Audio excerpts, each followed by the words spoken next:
아멘. 야고보서 1장 18절에 근거하고 있습니다. 오늘 저희가 읽었던 본문은 그 버가모 교회에게 주어진 말씀이고요. 버가모 교회는 에베소 이렇게 쭉 위로 올라가신다고 보면 돼요. 나중에 지도 한번 띄워드릴게요. 다음에 한번 보내드려야 되겠다. 그 서머나 북쪽으로 한 70여 킬로 정도 떨어진 곳에 있는 도시가 버가모 도시고요. 역시 버가모 도시도 다른 도시하고 크게 다르지 않습니다. 기본적으로 제가 말씀한 대로 소아시아 자체가 그래. 그러니까 로마 제국 전체가 그렇다고 보시면 돼요. 어떻게 보면 소아시아만이 아니라 로마 제국 전체가 예를 들면 종교의 중심지, 특히 황제 숭배의 중심지, 특히 이제 이 버가모 같은 교회는 네 개의 그 신들을 섬길 정도로 이렇게 신들에 대한 마음이 좀 이렇게 좀 역시 남달랐던 것 같아요. 예를 들면 우리가 잘 아시는 보통 신들의 아버지라 불려지는 제우스, 그리고 아테나, 아니면 그 수레신 혹시 기억나십니까, 여러분?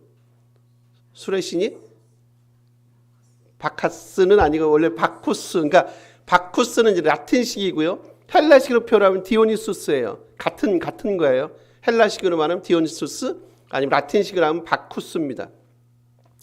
아마 그걸 갖고 와서 이제 바쿠스라고는 못하니까 바카스라고 했던 것 같아요. 아마 바카스가 제가 알기로는 저하고 연세가 좀 비슷한 걸로 한국에 수입된 게 아마 63년에 들어오지 않았나 싶습니다. 그리고 또 하나는 뭐냐면 치료의 신이라는 신이 있어요. 치료의 신, 그 지팡이 의사들 있죠. 의사들 그 지팡이에 뱀이 이렇게 감겨 있습니다. 일종의 그게 이제 문양이죠. 심볼로 되어 있는 그게 아스클레피오스 신입니다. 그게 치료의 신이에요. 치료의 신. 요 네 신. 그러니까 제우스, 아테나, 그리고 디오니수스, 그리고 아스클레피오스, 이 네 신을 진심으로 섬길 정도로 이 버가모라는 도시도 그러니까 그리스도인으로 살아가는 게 만만치 않은 도시다. 그리고 그 도시를 꽉 잡았던 게 지금 네 개 신이라고 얘기했어요. 그 신들이, 그리고 각자 그들이 섬겼던 그 신들이 그들 삶의 모든 것들을 당연히 뭐 하겠으면 컨트롤하지 않겠어요. 딱 들어가면 이제 그런 이미지 있잖아요. 그냥 제가 그때도 한 말씀드렸죠. 일본 가보니까 태국 벌써 딱 들어가면 그냥 불상이 어마무시한, 가보셨죠? 여행 가보셨을 거예요. 딱 태국 들어가시면 그냥 불상 같은 게, 어마무한 불상 같은 거, 사원들, 그냥 그런 분위기가 고스란히 느껴집니다. 베트남 같은 데도 마찬가지고, 일본 마찬가지, 중국도 마찬가지. 어떤 그런 우리하고 조금 다른 분위기의 냄새들이 엄청나게 많이 나는 동네들이 그런 동네. 아마 버가모 일곱 교회가 있었던 그 소아시아 7도시들도 당연히 그랬을 것 같아요. 거기다가 플러스 황제 숭배를 섬겼던 동네. 어떤 그들 삶을, 그 모든 신들 내지는 황제 숭배가 그들 삶의 모든 것들을 주관하고 주도했던 동네가 버가모란 도시. 그리고 그 안에서 나는 예를 들면 한번 감정이입을 한번 해보세요. 나는 지금 그리스도인으로 살아가고 있습니다. 라고 한번 여러분 이제 우리가 한번 거기 있다고 생각을 해보시는 거예요. 이런 도시적인 분위기 속에, 황제 숭배 속에 네 개의 신들을 섬기는 이런 도시의 한가운데 우리 교회가 있어요. 평안교회가 있는 겁니다. 우리 모여서 예배를 드립니다. 어떠실 것 같습니까, 여러분? 참 쉽지 않을 것 같다. 그죠? 감히 성경책을 가슴에 끼고 들고 다닐 수 없을 것 같다. 그럼 거기서 과연 우리는 어떤 삶을 살아낼지를 가지고 고민했던 사람들이 버가모 도시에 있던, 바로 버가모에 있는 그리스도인들임을 볼 수 있다는 거죠. 여러분, 이제 요걸 조금 우리가 확장을 시켜버리면 그들에게, 우리가 흔히 얘기한 그들에게 예수님의 종말, 예수님의 재림에 대한 기대가 물론 있었을 거는 같지만 그거보다도 더 중요한 게 있지 않았을까요, 여러분? 그러니까 저희 지금 21세기가 지금 예를 들면 버가모 도시를 바라보는, 버가모 교회를 바라보는 거하고 그들이 막상 그 삶의 현장에서 있었던 그 그리스도인들의 그 삶의 현장을 바라보는 관점이 조금 다르다는 느낌을 받지 않으세요? 지금 우리가 그런 상황 속에서 있다고 생각해 보세요. 1세기에 버가모 교회처럼 그리스도인으로서. 그럼 여러분의 주된 관심은 어떤 겁니까? 어떤 거일 것 같습니까? 주님의 종말입니까? 주님의 재림입니까? 주님의 그림자, 그분의 발자국 소리를 사모하십니까? 그런 것도 있겠죠. 근데 그런 것보다 더 중요한 거 있지 않겠어요? 뭐가 있겠어요? 어떻게 이 땅에서 이런 어떻게 보면 이 참혹한 땅에서, 황폐화된 이 땅에서, 세속화된 이 땅에서 버가모 그리스도인으로 어떻게 이 땅에서 살아갈 것인가? 내 삶의 표대와 기준은 뭔가? 삶과 죽음의 이 갈림길 속에서 과연 나는 어떤 것을 택해야 되겠는가? 라는 쪽이 훨씬 더 질문의 무게가 있을 것 같지 않습니까? 그렇다 종말이나 재림에 대한 기대가 1도 없었다고 보기는 힘들지만 제가 볼 땐 그거는 나중 문제고, 지금 이 버가모 도시 그리스도인들이 겪었던 이 삶의 정황들을 어떻게 그럼 우리는 이것들을 견디고 극복해낼 수 있겠는가 쪽에 초점이 분명히 있는 것을 볼 수 있고, 그래서 지금 이 동네에서 나온 사람이 있죠. 유일한 계시록에 언급된 순교자 누굽니까? 안디바입니다. 이제 그 얘기를 잠깐 해보고, 그리고 저희가 이제 또 이 동네에서 주님으로부터 책망을 받았던 발람과 니골라 당의 가르침을 따랐던 이 교회 내에서 있었던 그들의 모습도 잠깐 한번 살펴보려고 합니다. 이제 그 얘기를 한번 저희가 같이 한번 나눠볼까요? 여러분 이제 13절 한번 가보세요. 한번 요거는 같이 한번 읽어주실래요? 13절입니다. 내가 어디에 사는지를 내가 아노니 거기는 사단의 권자가 있는 데라. 내가 내 이름을 굳게 잡아서 내 충성된 증인 안디바가 너희 가운데 곧 사단이 사는 곳에서 죽임을 당할 때에도 나를 믿는 믿음을 저버리지. 아멘. 여기서 13절에서 여러분 이제 제가 늘 하는 패턴, 단어 하나, 중요한 단어, 여러분이 많이 여러 가지가 있는데 혹시 여러분이 13절에서 중요한 단어 하나만 고르세요 하시면 여러분 어떤 단어를 선택하실 것 같습니까? 이거 정답 아니에요. 정답 없습니다. 수능하고 상관없어요, 여러분. 여러분이 머릿속에 있는 게 다 그냥 다 중요한 메시지예요. 그러니까 제가 생각하는 거 여러분이 좀 차이가 있을 수 있으니까 뭐 정답이나 오답 그런 건 없습니다. 그냥 본인이 중요하게 여기면 그게 맞는 거예요. 혹시 계세요? 예? 저버리지 않는다. 중요하죠. 믿음을 저버리지 않는다. 감사합니다. 그리고요? 예? 굳게 잡아서. 예, 이것도 중요한 단어입니다. 맞습니다. 한 번만 더 해볼까요? 없나요? 증인. 되게 중요합니다. 다 중요하네요. 안 중요한 게 없네. 13절 외워야 되겠네. 저는 이제 뭐가 보이냐면 요거 지금 말씀한 건 아닌데 그냥 처음에 내가 어디에 사는지를 내가 안다란 단어, 요거 이제 계속 나오는 단어예요. 오이다란 단어 계속 나오는 단어는 내가 안다. 모든 것을 알고 계시는 주님이에요. 그냥 계시록만이 아니라 되게 중요한 것 같아요. 제가 이 말씀 드리면서 제가 그때 CCTV도 얘기했고, 그죠? 블랙박스도 말씀을 드렸어요. 블랙박스의 눈을, 그 CCTV의 눈도 못 피하지만 지금은요, 특별히 더 저는 개인적으로는 블랙박스에 차량에 달려있는 블랙박스의 눈을 피할 수 없다. 차 자체에 지금 눈이 몇 개 있습니까? 앞뒤로 2개씩 달려 있어요. 저희 집 차도 2개 달려 있어요. 여러분 차 그분 벌써 여기만 해도 블랙박스에 몇 개입니까? 수십 개의 눈이 다 달려 있는 거예요.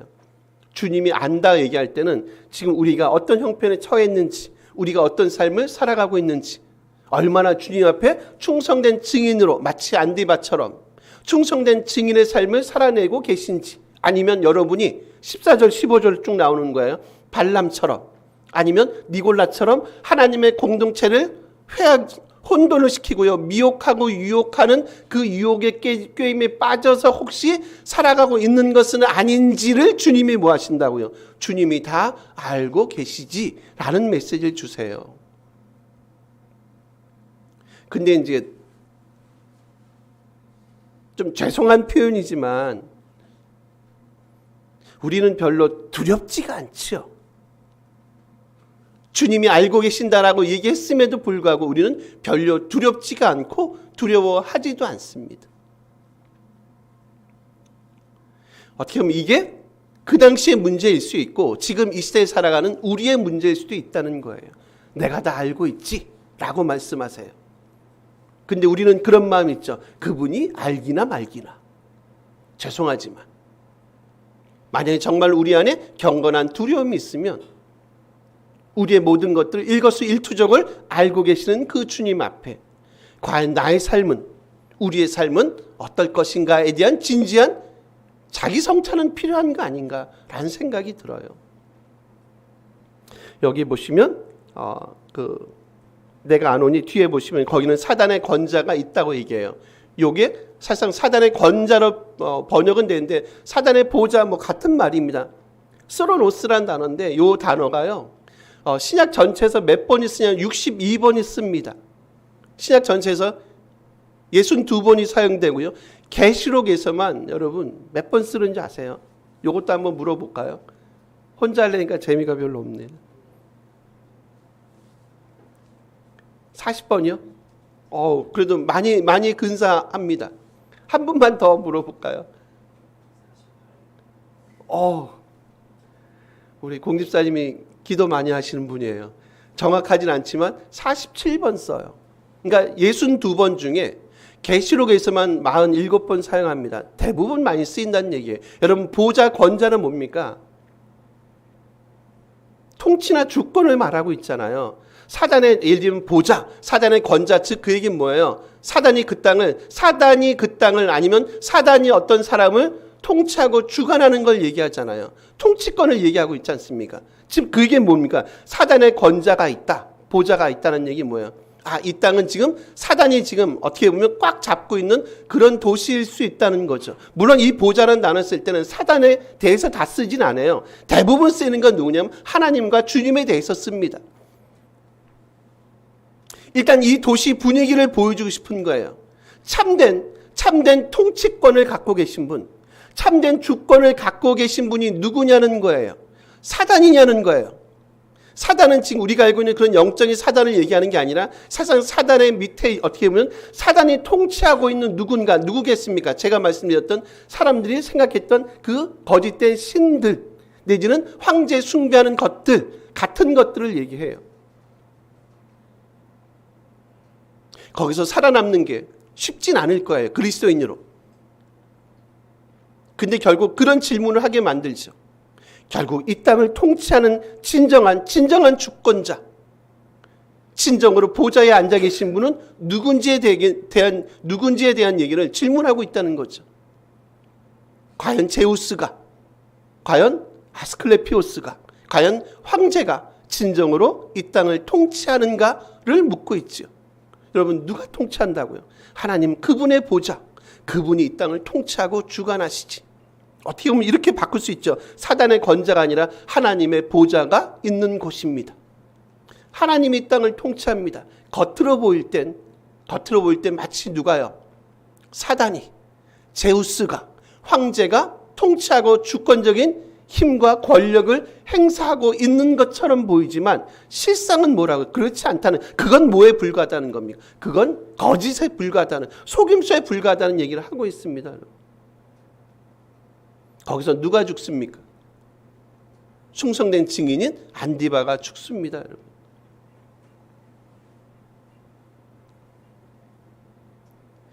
참 많이 두려웠을 것 같은데 대단하다고 제가 말씀드렸습니다. 유일하게 이름이 언급된 순교자가 누구밖에 없다고요. 안디바밖에 없. 계시록에 그렇습니다. 안디바밖에 없는데 지금 그 안디바가 지금 여기서 소개가 되고 있습니다.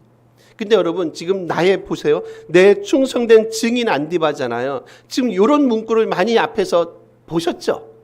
많이는 보시지 않았는데 문구가 좀 약간 익숙하지 않으세요? 어디서 익숙하십니까? 1장에서 보셨어요. 같이 한번 비교해 볼게요. 우리 1장 5절 가볼게요. 다 읽지 말고요. 제가 읽어드릴게요. 눈만 오세요. 앞에 있습니다. 또 충성된 증인으로 죽은 자들 가운데서 먼저 나시고 쭉 나오세요. 지금 충성된 증인으로 죽은 자들 가운데서 먼저 나시다. 누구에 대한 얘기입니까? 주님에 대한 얘기입니다. 예수님에 대한 얘기예요. 지금 같은 표현을 쓰고 있어요. 헬라어도 같습니다. 헬라어도 같아요. 근데 헬라어는 이제 무란 단어가 있어요. 나의란 소유 대명사인데 요건 복잡하고 요건 빼버리고요. 지금 헬라어도 같이 쓴단 말이에요. 충성된 증인. 주님과 지금 안디바를 뭐 하고 있다고요? 같이 동일화시키고 있다는 거예요. 즉 그 얘기는 뭡니까? 안디바는 이 땅에 살아가면서 비록 그런 이상한 도시, 암울한 도시의 삶을 살아내면서 결코 뭐를 버리지 않습니까? 주님을 향한 그 믿음과 신앙을, 그리고 신실함을, 신뢰를 잃지 않았다는 거죠. 놓지 않았다는 거예요. 즉 제가 볼 땐 그래요. 참된 제자로서의 주님을 쫓아가는 삶을 살았던 사람의 대표성으로 지금 누구를 등장시키고 있다는 겁니까? 안디바를 등장시키고 있어요. 이게 맞지요. 이게 맞지요란 얘기죠. 야, 안디바를 봐봐. 그의 삶을 한번 봐볼래? 누구의 삶과 크게 다르지 않지 않냐? 누구의 삶입니까? 주님의 삶과 다르지 않냐? 그의 그 호칭 사용되는 걸 봐봐. 주님이 썼던 그 호칭을 동일하게 누가요? 안디바가 쓰잖아요. 즉 무슨 얘기입니까? 안디바의 말로 진정으로 그 땅에, 그 척박한 땅에, 그 이방 땅에, 이방 사회 속에서 황제 숭배의 그 위기 가운데서 끝까지 주님을 향한 믿음과 충성됨을 놓지 않았던 참된 하나님의 제자임을 보여준다는 거죠.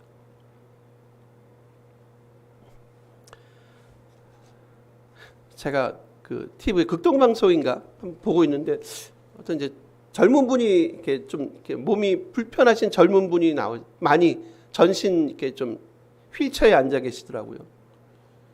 쭉 보고 있는데 나중에 보니까 젊은 목사님이에요. 그러니까 나면서부터 이렇게 좀 몸에 이제 기형적인 이제 그것 때문에 그리고 심지어는 이제 신앙을 해서 이제 목회자가 됐는데 중간에 되게 많이 고민도 많이 너무 많이 하나님께 질문했더니 하나님 이게 뭡니까? 여러분 충분히 그럴 수 있지 않겠어요? 너무 힘들 것 같잖아요. 이렇게 좀 이렇게 남자분이니까 좀 마라톤도 하고 싶고 축구도 하고 싶고 이렇게 야구를 보면 야구 막 그러지 않습니까? 하나님 이게 뭡니까? 원망도 많이 했대요. 원망도 많이 하고 막 그랬는데 어느 날 주님의 음성도 듣고 하나님의 만남을 진짜 인격적인 만남을 갖고 나서 이렇게 어떤 말이 어려운 건 아닌데 뭐 자판이나 그런 거 쓰는 것도 되게 힘들고 막 그런데 목회를 하시고 특히 이제 청년들이 꽤 많이 나오더라고요. 청년들이 많이 나오고 이렇게 휠체어 타고 다니면서 이동하시고 근데 그 청년들하고 한번 인터뷰라는 게 나왔어요. 목사님 소개 좀 자랑 좀 해주세요. 그러니까 우리 목사님은요 너무 사랑이 많으시고 진짜 그 사랑이 느껴지고 같이 삶을 오픈하고 막 그런 얘기를 젊은 애들이 대학생 같은 젊은 애들이 하는 모습을 봤거든요. 그래서 제가 이제 그 뭐 간증 아닌 간증 교회를 소개하는 거 아마 프로 같아요. 보면서 그래도 젊은 목사님인데 물론 이제 장애 때문에 그럴 수도 있지만 그래도 아직까지도 한국 교회도 희망이 있구나라는 생각을 제가 해봤거든요. 제가 이따가 부정적인 얘기를 다시 한번 들려드릴 겁니다.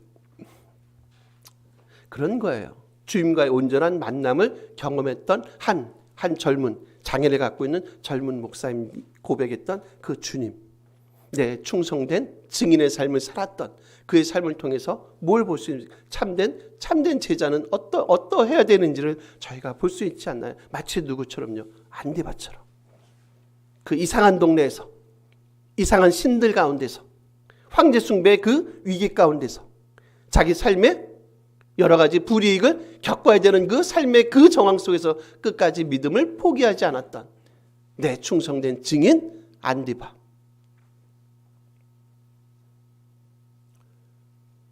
이런 믿음의 행보가 우리 가운데 필요한 시기라고 봅니다. 결국 이렇게 우리를 세워가는 건 여러분 뭐겠습니까? 우리를 세워가는 건 뭐겠어요? 뭔가요? 우리를 세워가는 건 뭐겠습니까? 각자의 답에 맡기겠습니다. 여러분 14절 한번 보실래요? 한번 14, 15절 한번 두 절 같이 한번 읽어주세요. 읽습니다. 그러나 내게 두 가지 책망할 것이 있나니 거기 내게 발람의 교훈을 지키는 자들이 있도다. 발람이 발락을 걸림돌을 놓아 우상의 제물을 먹게 하였고 또 행음하게 하였느니라.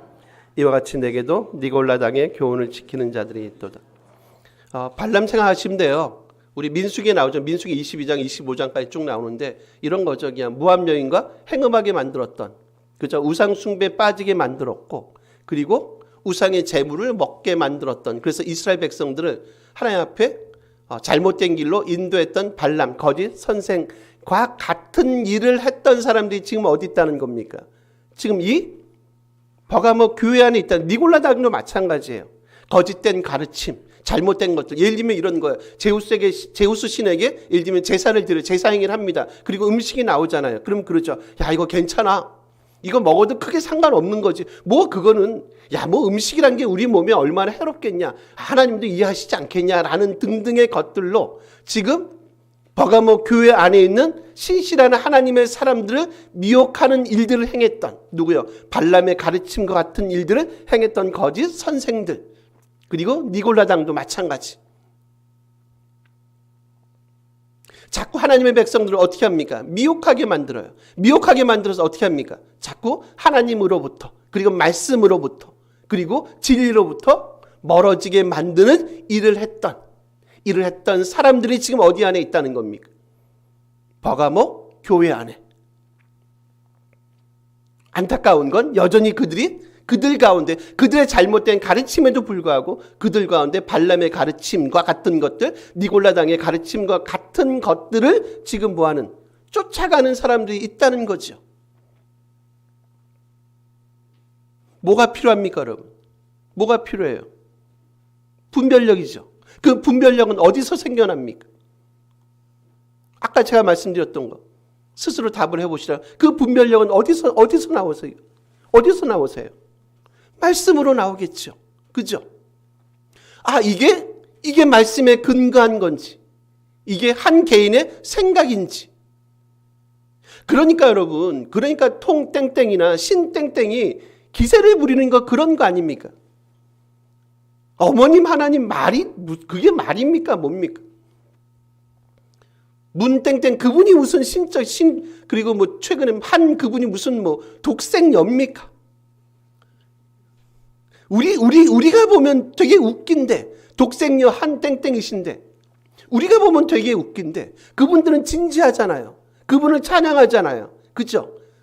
카지노 가서 수십억을 잃었다는 방송도 봤습니다. 독생녀가 무슨 카지노랍니까? 참, 우리가 볼 땐 이건 환상 소설도 아니고, 판타지 소설도 아니고, 그렇지 않습니까? 무슨 독생녀가 빠진 거를 해. 미국 가서 그 짓하고 당기고 있습니까? 버튼 누르고 있습니까? 주님이 그러셨습니까? 버튼 누르셨어요? 당겼습니까? 예루살렘 가셔서? 우리가 볼 땐 너무 황당한데 그분들이 볼 때는 이게 워킹하는 거, 이게 작동하는 겁니다. 왜 그렇다고요? 말씀이 없으니까. 분별할 수 있는 영적인 분별력이 없으니까. 오늘 본문이 하는 얘기 뭡니까? 결국 이걸 통해서 하신 얘기는 뭐예요? 절대로 거짓된 미혹에 너희 삶을 내어 던지지 말라는 거죠. 제가 좀 고민은 스러운데 최근에 그 뉴스를 이렇게 좀 보니까 이제 두 분의 여자분들 때문에 좀 뉴스가 더 시끌시끌해요. 그 중에 한 분이 계세요. 제가 알기로는 어느 모 대형교회 권사님으로 아세요. 이렇게 녹취가 들려 나오는 분. 그래서 그러면서 참 너무 많이 슬퍼요. 저는 목사이기 전에 저도 그냥 크리스찬이잖아요. 목사는 하나의 직함은 갖고 있지만 크리스찬이에요. 저도 그럴 수 있는 사람이라고 보니까 그런 거 보면 되게 좀 많이 슬퍼요. 그리고 이제 그런 질문을 스스로 해봐. 교회는 왜 필요하지? 교회는 왜 나가지? 직함이 중요한 건 아니지만, 목사란 직함, 장로란, 집사란 직함이 중요한 건 아니지만, 권사란 직함이 중요한 건 아니지만, 정말 우리는 하나님 앞에선 그런 존재잖아요. 그런 이제 권사란 그 직함을 받을 때는 그래도 꽤 오랫동안 신앙생활, 최소한 20, 30년 이상 신앙생활 하지 않았겠어요? 얼마인지 저희가 정확하게 알 수 없지만. 근데 그런 것들을 보면 참 많이 슬퍼요.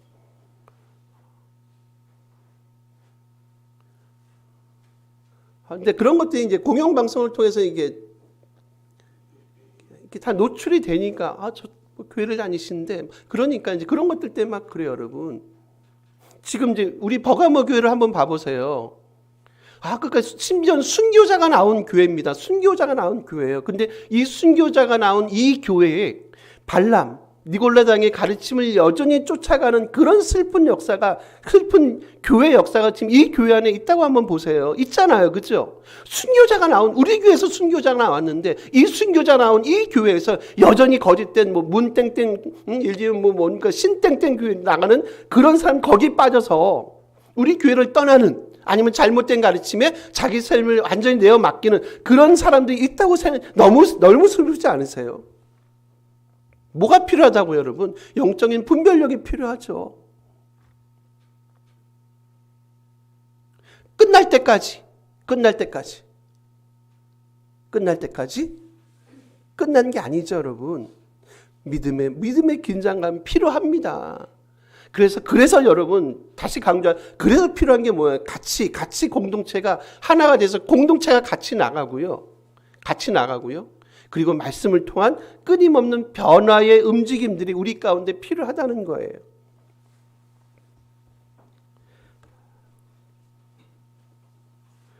우리 마지막 17절 한번 볼게요. 이것도 좀 읽어주세요. 귀 있는 자는 성령이 교회들에게 하시는 말씀을 들을지어다. 이기는 그에게는 내가 감추었던 만나를 주고 또 흰돌을 줄 터인데 그 돌 위에 새 이름을 기록한 것이 있나니 받는 자밖에는 그 이름. 이기는 자에게 감추었던 감추었던 만나를 주고 흰돌을 준다고 얘기하세요. 주님이 감추었던 만나는 이겁니다, 여러분. 이제 만나는 잘 아세요. 구약에 우리 출애굽할 때 보통 이스라엘 백성에 있어 그 만나는 소위 말하는 이제 하늘의 음식이에요. 하늘에서 내려온 기적적인 하늘의 음식을 보통 이제 구약에서 이제 만나로 보잖아요. 요 당시 유대인들에게 이런 기대가 있었어요.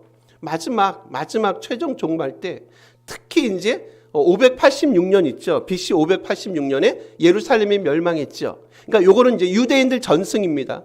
유대인들 사이에서 이게 떠돌아다니는 스토리예요. 유대인들 전승에 의하면 이런 얘기가 있어요. 이게 586년 예루살렘, 그리고 예루살렘 성이 무너질 때 예레미야가 그 언약궤하고요 만나 항아리를 예루살렘 숨겨놨다는 거예요. 그걸 숨겨놨어요. 그리고 마지막 종말의 때 내지는 마지막 메시아 때가 오실 때 그때 이제 그것들을 마지막 새로운 이스라엘 백성들이 먹을 것이다라고 하는 그런 기대가 있었다는 거예요. 이해하세요?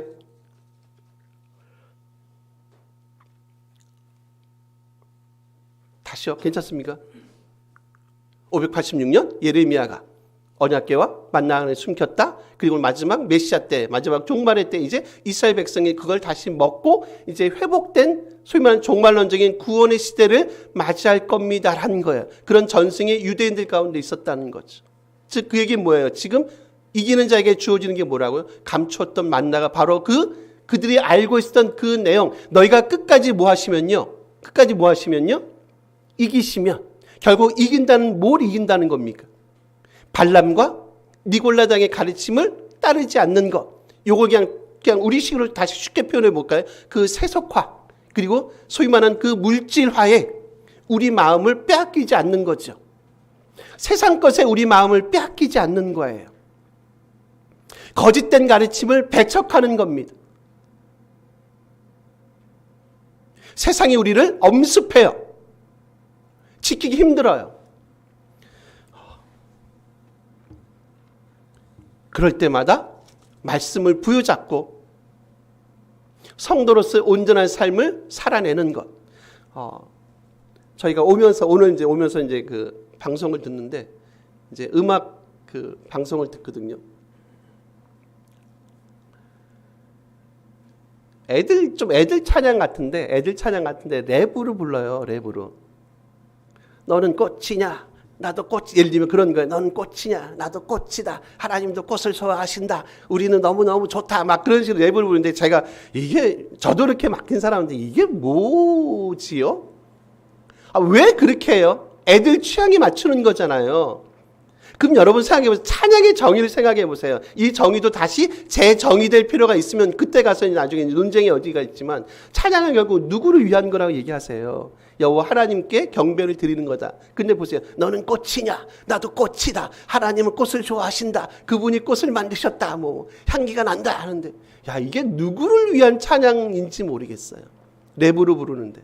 집사람은 나하고 이렇게 들으면서 야 이거는 좀 아닌 것 같다. 너무 인간 중심해. 너무 인간 중심. 아무리 세상이 글로 흘러가도 아무리 세상이 아무리 그런 쪽으로 흘러가도 저희가 정말로 놓치지 말아야 될 그 본질이라는 게 있지 않아요. 아무리 이 땅이 세속화의 물결로 꽉 쌓여 있어도 아무리 이 땅이 신들의 고향으로 아무리 이 땅이 황제 숭배 고향으로 꽉 쌓여 있어도 그런 분위기가 이 땅을 완전히 점유해도 그 가운데서 끝까지 믿음을 지키려고 하는 신실한 믿음의 사람들 마치 누구처럼요. 안디바 같은 사람들. 여러분 또 다른 힌돌은 이런 거예요. 여러분 아까 제가 말씀드렸어요. 그들은 우상의 제물을 먹었다. 그리고 우상의 제물을 먹는데 이 발람이나 니골랑 같은 사람들 뭐라 그랬어요? 야 그거 괜찮아. 아무 상관없지. 그게 무슨 믿음하고 신앙과 무슨 상관이 있어? 라고 꾀했던 발람과 니골라당의 가르침처럼 지금 힌돌은 뭐냐면 이런 겁니다. 여러분. 그 당시 힌돌은요 무슨 의미가 있냐면 이런 게 있어요. 어느 이제 잔치집이 벌려요. 예를 들면 결혼잔치가 벌어지는 거예요. 그럼 결혼잔치 들어갈 때 막 들어가는 게 아니라 그 결혼잔치 들어갈 때 뭐가 필요하냐면 일종의 티켓이 필요합니다. 그 티켓의 역할을 그 당시 고대인들이 했던 게 뭐냐면 예를 들면 돌이에요. 돌. 이 티켓을 보여주면서 우리는 말하는 입장권이겠죠. 입장권을 딱 보여주면서 아 나 이거 갖고 왔어. 그러면 당신 입장권 티켓이 있네. 알겠어. 들어오시오. 라고 입장이 허용이 된단 말이에요. 그런 역할을 했던 게 이 힌돌의 역할입니다. 즉 뭘 얘기합니까? 아무나 들어오지 못해요. 그러니까 주님이 베풀어 주신 잔치 있죠. 무슨 잔치입니까? 메시아 잔치. 그리고 하늘의 잔치. 발람이 베풀어 줬던 건요. 니골라가 베풀어 줬던 건요. 땅의 잔치. 주님이 베풀어 주신 잔치는 무슨 잔치요? 하늘의 잔치. 천상의 하늘의 메시아 잔치는 누구나 들어올 수 있지 않다. 누구만 들어와요.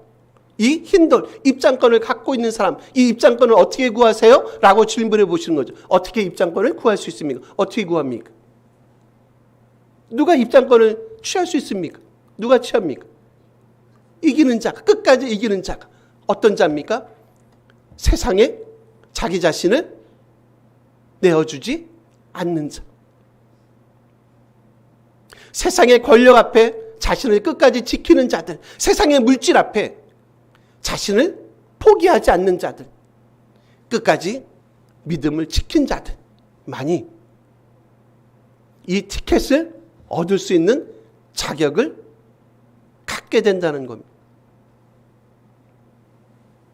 주님이 주시는 하늘의 음식, 숨겨진 그 만나란 음식을 먹었으면 좋겠고 메시아가 주님이 베풀어 주시는 그 잔치에 참여하는 복됨이 우리 공동체 가운데 있었으면 참 좋겠습니다.